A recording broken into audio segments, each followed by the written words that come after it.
Good morning students. सबसे पहले आप सबको इस नए वर्ष की ढेर सारी शुभकामनाएं। हम लोग अब स्टार्ट करेंगे अपनी आगे की क्लास को। फैट का क्लासिफिकेशन आप सबको हमने बता दिया था, पूरा विस्तृत उसको हमने समझा दिया था और उम्मीद करते हैं कि आपको बहुत अच्छे से समझ में भी आया होगा बच्चों। अब हम लोग स्टार्ट करते हैं फर्स्ट टॉपिक अपना, फैट सॉल्युबल विटामिन्स।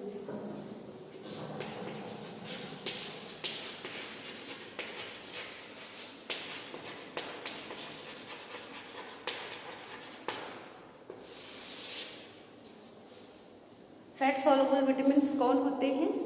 वो विटामिन्स जो वसा में घुलनशील होते हैं उन्हें हम लोग फैट सॉल्युबल विटामिन्स कहते हैं। ये हमारे 4 प्रकार के विटामिन्स होते हैं।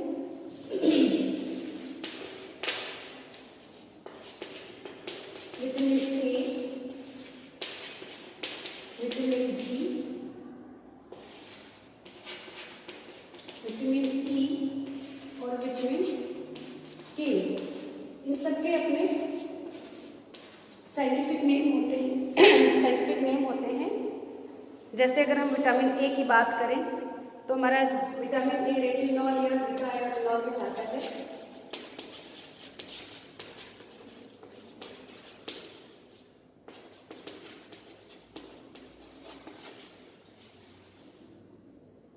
या बीटा कैरोटीन कहलाता है। बीटा कैरोटीन या बीटा एमिनॉल कहलाता है। विटामिन डी जो होता है उसको कैल्सीफेरॉल कहते हैं। विटामिन ई फाइटोक्विनोन कहलाता है।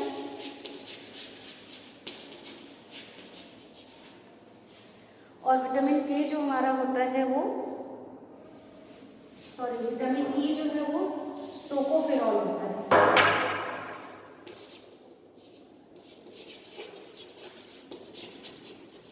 टोकोफेरॉल और विटामिन के जो होता है वो फाइटोक्विनोन होता है।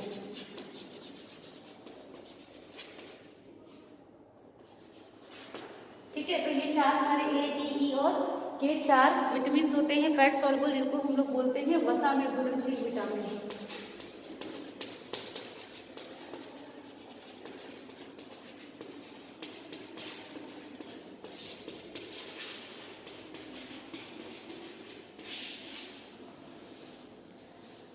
ध्यान से देख लीजिए, इन 4 विटामिन्स में आज हम लोग चर्चा करेंगे विटामिन ए, रेटिनॉल या बीटा कैरोटीन के बारे में।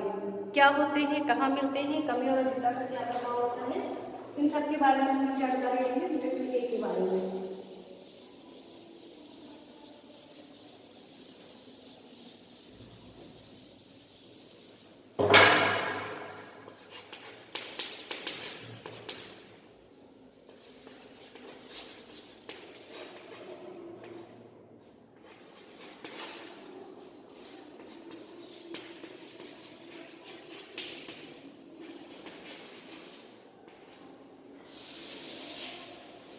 रेटिनॉल या बीटा कैरोटीन।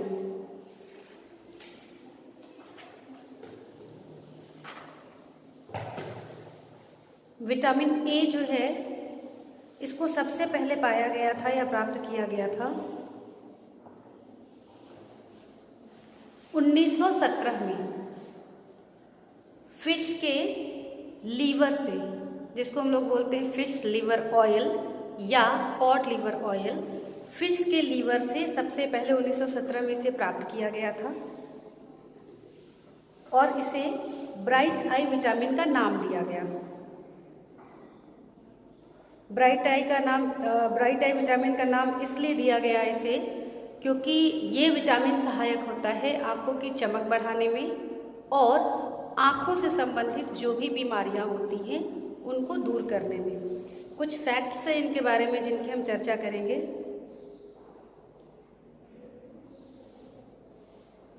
उन्नीस 1920 में विटामिन ए को विटामिन ए नाम से जाना गया। इसके पहले जब इसको ढूंढा गया था या प्राप्त किया गया था तो ये उस ऑयल से ये समझ में आ रहा था कि इसमें कुछ ऐसा एक आवश्यक तत्व पाया जाता है जो हमारे शरीर के लिए आवश्यक होता है। और चूंकि वो लीवर के ऑयल से निकाला गया था, फैट से निकाला गया था, तो जैसे फैट पानी में घुलनशील नहीं होता है, वैसे वो तत्व भी विटामिन ए भी पानी में या जल में घुलनशील नहीं होता है। तो इसको विटामिन ए का नाम 1920 में दिया गया था। 3 वर्ष लग गए थे इस पे रिसर्च करने में, इसको जानने में और इसकी गतिविधियों को जानने में। और भी फॉर्म्स में विटामिन ए पाए जाते हैं, जैसे किन किन फॉर्म्स में ये मिलते हैं। Performed vitamin A occurs in meat, fish and dairy product. जो परफॉर्म्ड विटामिन ए होते हैं वो नॉन वेजिटेबल मटेरियल में मिलते हैं, जैसे मीट है, फिश है, पोल्ट्री है, इनमें हमको ये मिलते हैं। इसके बाद प्रो विटामिन ए, परफॉर्म्ड मतलब वो रूप जो सीधे हमारे शरीर में जाता है और उसी विटामिन ए के रूप में अवशोषित हो जाता है। और प्रो विटामिन ए मतलब, प्रो विटामिन ए क्लास में जब हम लोग डिस्कस कर रहे थे तो इसकी चर्चा हम लोगों ने की थी एक बार। Pro vitamin A is stored in fruits, vegetables and other plant based products. जो प्रो विटामिन ए होता है वो वेजिटेबल जितने भी होते हैं उनमें ये विटामिन ए प्रो विटामिन ए के रूप में मिलता है, यानी वो हमें बीटा कैरोटीन के रूप में मिलता है। जो हमें जंतु जगत से या एनिमल किंगडम से प्राप्त होता है वो हमारा रेटिनॉल होता है, और जो हमें वनस्पति जगत से मिलता है वो बीटा कैरोटीन होता है। हमारे शरीर को जो आवश्यकता होती है बच्चों, वो इस रेटिनॉल की आवश्यकता होती है। ठीक है, तो अगर हम नॉन वेजिटेरियन हैं या नॉन वेज का इस्तेमाल करते हैं तो वो हमको सीधे मिलता है और शरीर में हमारे अवशोषित होता है। लेकिन अगर हम वेजिटेबल्स का इस्तेमाल ज़्यादा करते हैं तो हमें बीटा कैरोटीन के रूप में मिलेगा, जो हमारे शरीर में जाने के बाद पाचन की क्रिया के दौरान वो विटामिन ए यानी रेटिनॉल में परिवर्तित होता है, और उस परिवर्तन के बाद ये शरीर में विटामिन ए यानी रेटिनॉल के रूप में एब्जॉर्ब हो जाता है। ठीक है, तो ये इसके बारे में एक फैक्ट है। इसके बाद है retinol is the predominant active form of vitamin A. Retinol जो होता है वो एक बहुत ही क्रियाशील रूप होता है विटामिन ए का, फाउंड इन द ब्लड, जो रक्त में मिलता है। Retinyl palmitate is the storage form of vitamin. जो स्टोरेज फॉर्म होता है विटामिन ए का वो रेटिनाइल पॉल्मिटेट होता है। The vitamin is found in tissues in a form of retinyl ester. जो हमारे ऊतकों में विटामिन ए पाया जाता है वो रेटिनाइल एस्टर के रूप में होता है। ये रेटिनॉल का है। और इसके बाद बीटा कैरोटीन की बात करें, beta carotene is a precursor of vitamin A and is found in plants. Beta cursor क्या होता है? विटामिन ए का प्रिकर्सर होता है। प्रिकर्सर का मतलब होता है पहले जो क्रिया के पहले जो आकर के लगता है। ठीक है, तो ये प्लांट्स में अभी आपको बताया, फाउंड इन प्लांट्स, ये पौधों में मिलता है। और ये कैसे परिवर्तित होता है? This provitamin in itself and antioxidant is converted into vitamin A as needed by the body. ये जो प्रोविटामिन ए होता है वो हमारे शरीर की आवश्यकता अनुसार विटामिन ए यानी रेटिनॉल में परिवर्तित होता रहता है। यानी हमको जरूरत रेटिनॉल की है, हमको रेटिनॉल और बीटा कैरोटीन अलग अलग भोज्य पदार्थों से मिलता है। जब रेटिनॉल मिलता है तो ये सीधे एब्जॉर्ब हो जाता है पाचन की क्रिया के दौरान, और जब बीटा कैरोटीन शरीर में जाता है तो ये रेटिनॉल में परिवर्तित होने के बाद हमारे शरीर में अवशोषित होता है। Vitamin A is vital for growth and development, cell recognition, vision, immune function and reproduction, helps the heart, lung and kidneys. जो विटामिन ए होता है वो हमारे ग्रोथ एंड डेवलपमेंट के लिए बहुत सहयोगी होता है, बहुत कार्य करता है। सेल रिकॉग्निशन में, विजन यानी आँखों में, हमारे जो इम्यून सिस्टम होता है, प्रतिरोधक क्षमता बढ़ाने की जो शक्ति होती है उसमें, और शरीर की जो रिप्रोडक्शन पावर होती है महिलाओं में, पुरुषों में, उनको जो जनन क्षमता होती है, प्रजनन क्षमता होती है, उनको बढ़ाने का काम करते हैं। हार्ट, लंग और किडनी को मेंटेन करने का काम करते हैं। Pregnant women and those in developing countries are most at risk of vitamin A deficiency. ऐसा माना जाता है या रिसर्चेज में पाया गया है कि जो विकासशील देश हैं उनमें और जो गर्भवती माताएं होती हैं या महिलाएं होती हैं उनके अंदर विटामिन ए की कमी पाई जाती है। जिस तरीके से हमारे लिए विटामिन बहुत इम्पॉर्टेंट है, लेकिन हर एक चीज़ की सीमित मात्रा हमारे लिए महत्वपूर्ण होती है। अगर उस मात्रा के अंदर हम किसी भी पदार्थ का इस्तेमाल करते हैं तो वो हमारे लिए लाभदायक होता है, और जब उसको हम क्रॉस कर जाते हैं या अत्यधिक मात्रा लेते हैं तो वो उसी तरीके से हमारे लिए नुकसानदायक भी होता है। इसी प्रकार से विटामिन ए जितना हमारे लिए ज़रूरी है, अगर उसकी अतिरिक्त मात्रा हमारे शरीर में लगातार बनी रहती है तो धीरे धीरे ये हमारे लिए टॉक्सिक भी हो जाता है। अब हम लोग बात करें कि ये सबसे ज़्यादा मिलता कहाँ है, तो संसार में सबसे ज़्यादा जो विटामिन ए का सबसे अधिक मात्रा का जो स्रोत होता है वो पोलर बियर होता है, जिसमें 1 लाख से 10 लाख IU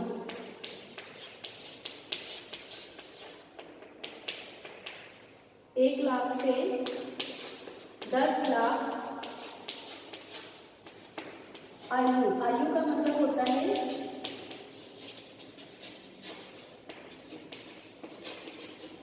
इंटरनेशनल यूनिट, अंतर्राष्ट्रीय इकाई में इसकी मात्रा जो होती है पोलर बियर। पोलर मतलब जो उत्तरी ध्रुव का आपने नाम सुना होगा, जो सबसे ठंडी जगह होती है, वहाँ पे जो छोटे छोटे सफ़ेद टाइप के जो भालू पाए जाते हैं, पोलर बियर में सबसे ज़्यादा इनकी मात्रा होती है। 1 लाख से 10 लाख इंटरनेशनल यूनिट, ये I और U लिखा जाता है, ठीक है। इसमें पाया जाता है प्रति ग्राम में, यानी 1 ग्राम पोलर बियर के मांस में 1 लाख से 10 lakh international unit vitamin A मिलेगा। इसके बाद जो है वो है और किन के स्रोतों से हमें मिलता है, दूध से, बटर से, और अंडे का जो पीली वाली जर्दी होती है।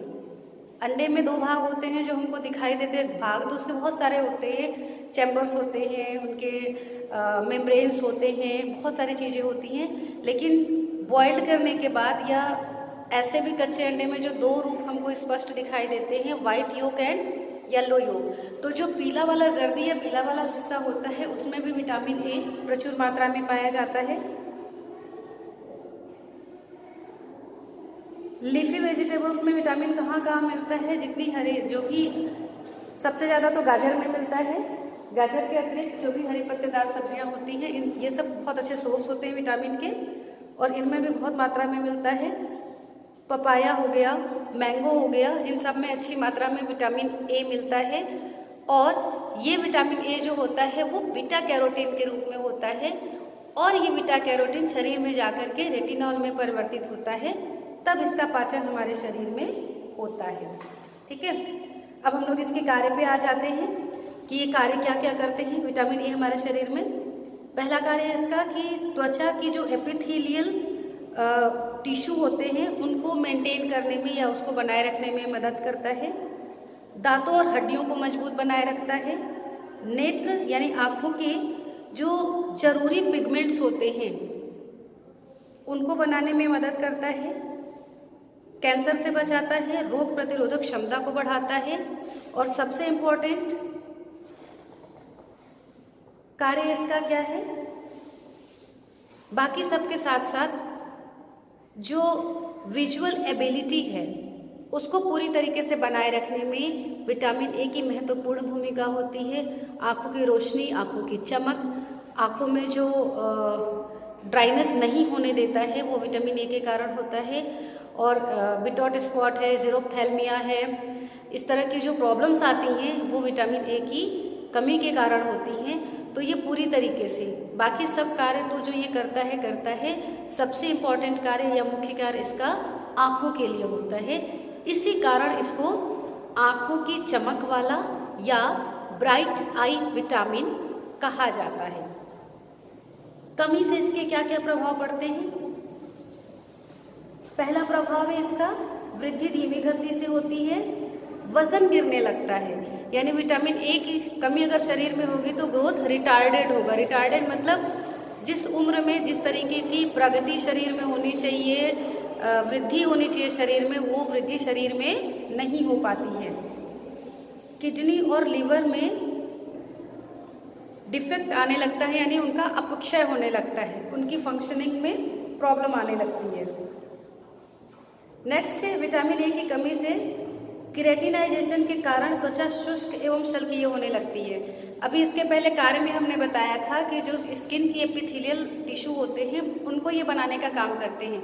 यानी जब ये कम मात्रा में शरीर में जाएंगे तो एपिथेलियल टिश्यू में का जो प्रॉपर ये काम करते हैं वो नहीं कर पाएंगे और हमारी स्किन जो है वो धीरे धीरे ड्राई होने लगेगी और बिल्कुल शल्क टाइप की मोटी चमड़ी दिखने लगेगी। विटामिन ए की कमी के कारण नेत्र विकार व रतौंधी नामक रोग हो जाते हैं, जिससे रात में या धीमी प्रकाश में कम दिखाई देता है। इसके अतिरिक्त है इसकी कमी से लैक्रिमल ग्लैंड्स नष्ट हो जाती हैं, आई बॉल सूख जाती है, कॉर्निया भी नष्ट हो जाती है। लैक्रिमल ग्लैंड होती है अश्रु ग्रंथियाँ, जिनसे कि आंखों में पानी आता है। कार्य जब हम बता रहे थे तो हमने आपसे डिस्कस किया था कि आंख से संबंधित जितनी भी प्रॉब्लम होती हैं वो विटामिन ए की कमी के कारण होती हैं ज़्यादातर, ठीक है। और ये विटामिन ए की कमी अगर नहीं होती है तो आंखें हमेशा साफ सुथरी, चिकनी, चमकदार और जो मोबिलिटी उनके लिए चाहिए, आंखों के लिए जितना पानी चाहिए वो मेंटेन रहता है। अगर ये कम होता है तो इन सारी फंक्शनिंग में आंखों की कमी आने लगती है। इसके बाद नेक्स्ट है इसका इफेक्ट ऑफ एक्सेस। बहुत ज़्यादा अगर हो जाता है तो उसका भी क्या प्रभाव पड़ता है। सबसे पहला इसमें कि शरीर की भार में कमी, यानी वजन कम होने लगता है, बालों में कमी, बाल झड़ने लग जाते हैं, ये सब अधिकता के प्रभाव है बच्चों। हड्डियों से डीकैल्सिफिकेशन होना, बहुत ज़्यादा शरीर में अगर विटामिन ए हो जाता है तो शरीर की हड्डियों में जो कैल्शियम डिपॉजिट होता है वो हड्डी में से कैल्शियम निकल करके रक्त में मिलना शुरू हो जाता है। प्लाज्मा प्रोथ्रोम्बिन की मात्रा में कमी होना। प्लाज्मा प्रोथ्रोम्बिन जो होता है वो प्लाज्मा में पाया जाने वाला प्रोथ्रोम्बिन और थ्रोम्बिन प्रोटीन्स होते हैं जो रक्त के थक्का जमने में सहायक होते हैं। तो जब विटामिन ए की मात्रा ज़्यादा होती है उसके कारण जो रासायनिक अभिक्रियाएं डिस्टर्ब होती हैं वो हमारे प्रोथ्रोम्बिन की मात्रा को घटाना शुरू कर देता है, ठीक है। तो ये इतनी सारी चीज़ें विटामिन ए की है बच्चों। शॉर्ट में एक बार फिर आपसे हम डिस्कस करेंगे इसको कि विटामिन ए जो होता है वो मछली के लीवर ऑयल में पहली बार खोजा गया था और खोजने के बाद काफ़ी रिसर्चेस के बाद इसका नाम विटामिन ए रखा गया था। और सबसे इम्पॉर्टेंट चीज़, सबसे ज़्यादा जो इसकी मात्रा पाई जाती है वो पोलर बियर में पाई जाती है। 1 लाख से 10 लाख इंटरनेशनल यूनिट तक जो जंतु जगत से प्राप्त भोज्य पदार्थ होते हैं उनमें ये रेटिनॉल के रूप में मिलता है। जो वनस्पति जगत से प्राप्त पदार्थ होते हैं वो बीटा कैरोटीन के रूप में मिलता है, उनमें विटामिन ए। रेटिनॉल जब शरीर में जाता है तो पाचन क्रिया में रेटिनॉल के रूप में एब्सॉर्ब हो जाता है। जब वो बीटा कैरोटीन के रूप में जाता है तो पहले वो रासायनिक अभिक्रियाओं द्वारा रेटिनॉल में परिवर्तित होता है, इसके बाद वो शरीर में एब्सॉर्ब होता है। इसकी कमी और अधिकता और इसके कार्य तीनों के बारे में हम लोगों ने डिस्कस किया कि कमी के क्या क्या प्रभाव होते हैं।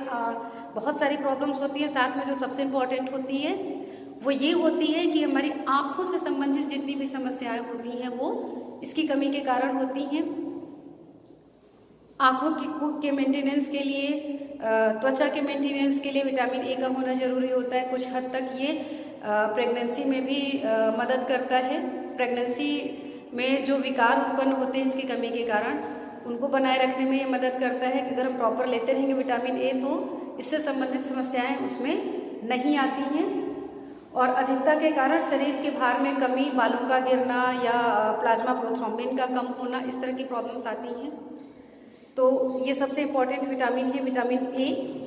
और एक और इसके बारे में इम्पॉर्टेंट चीज़ है कि विटामिन ए का संचय हमारे शरीर में होता है। इससे संबंधित प्रश्न पूछे जाते हैं।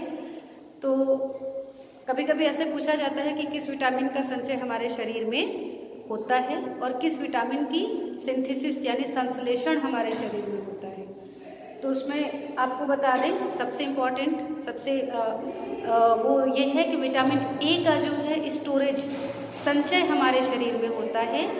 शरीर में जो शरीर की सबसे बड़ी ग्रंथि है लीवर में विटामिन ए का संचय होता है। यही नहीं, जो शिशु माँ के गर्भ में पल रहा होता है उस गर्भस्थ शिशु के अंदर भी विटामिन ए का संचय या स्टोरेज होता है।